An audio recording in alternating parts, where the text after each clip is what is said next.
Ақыр заман боларда, құрамалы қорғанды үйің болады, айнымалы төкпелі биің болады. Халыққа бір тиын пайдасы жоқ, ай сайын бас қосқан жиын болады. Ішіне шынтақ айналмайтын, ежірей деген ұлың болады. Ақыл айтсаң ауырық болатын, бежірей деген қызың болады. Алдыңнан кес-кестеп өтетін, кекірей деген келінің болады.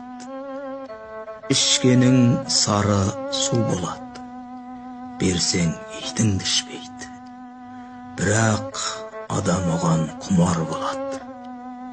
Дымылақ-дымылақ түймедей дәрің болады.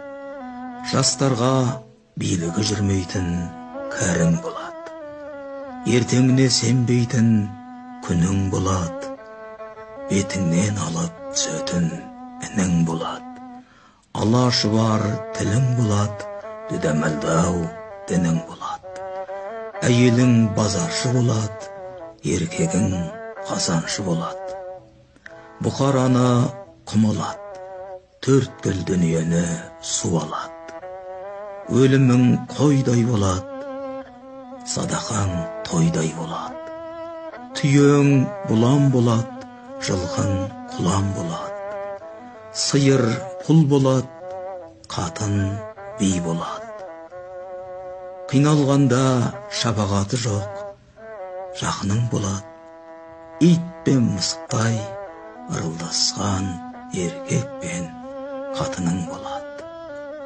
Ақыр заман боларда, орыс қазақ қосылып, бір-біріне үйір болады. Сөйткен заман кез келсе, түзелуі қиын болады. Соның бәрін көрерсің, көріп тұрып өлерсің.